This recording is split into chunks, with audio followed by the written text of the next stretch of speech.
I am Mufasa, King of Malele, King of the Pride Lands. Don't you mean King of the Jungle? No, I am King of all that the light touches. I'm pretty sure you're a lying lion. Lions are kings of the jungle. Seriously, you're gonna believe that old fairy tale? Sure, why not? I'm not the one who forgets his name literally means king. I am King, King of the Pride Lands, King of Malele.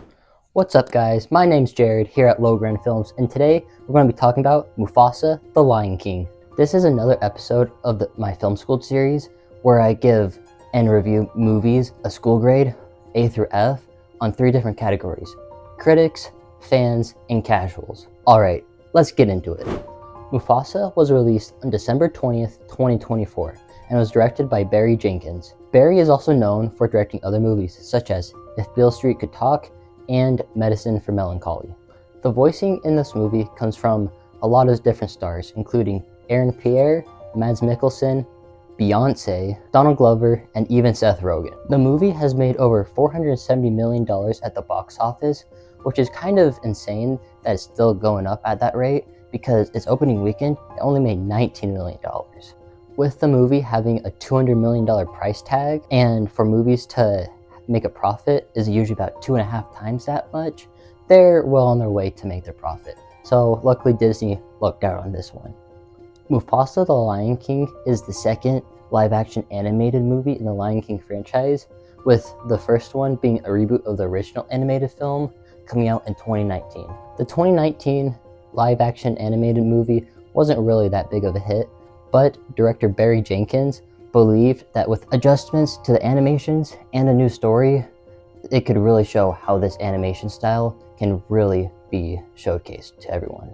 Mufasa is a prequel to the Lion King movie and showcases the story of how Mufasa got brought up in his childhood and how he was trying to find the Pride Lands, or in this movie, Malele. It also shows how he met his brother, Scar, and how their relationship evolved throughout time. Additionally, Mufasa met Simba's mom on this journey, Sarabi. This new Lion King movie treated us to some new songs like I've Always Wanted a Brother, which is nice that we actually got some decent new Disney songs.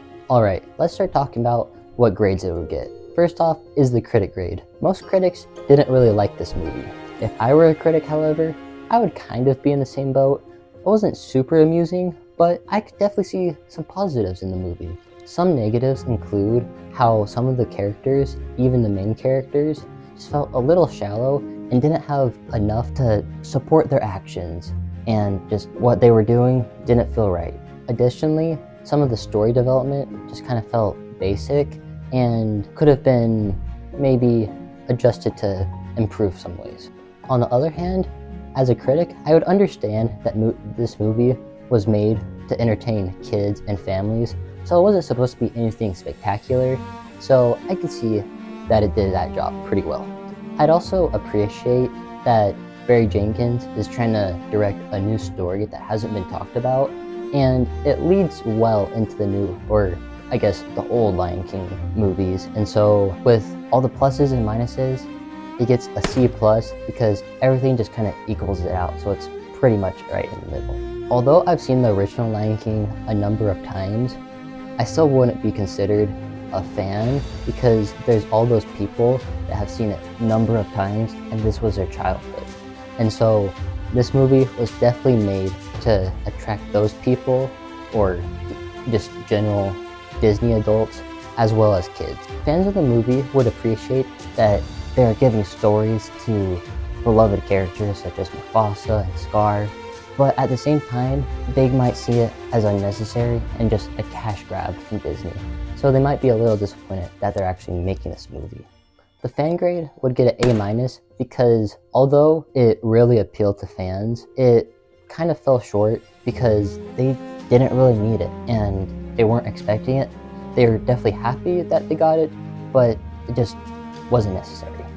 Similar to the fan grade, some casual moviegoers might see this new movie as unnecessary and just as a cash grab, and so they might want to watch it, but they also might be turned off because they don't want to watch an unnecessary movie. I'd say for the casual moviegoer, Most aren't going into this movie for grand expectations, and so when they come out of it, they feel satisfied with what they expected of having a good time watching the movie, which is good because the movie didn't really have any bad parts, but didn't have great parts. So that's why the casual grade gets a B+, because it's great for families to watch together, which I'd assume most are doing, but it just wasn't anything spectacular, but very entertaining for a family. I just took Mufasa, the Lion King, through film school. Let me know down in the comments what movies you want me to review next, and maybe I'll do it.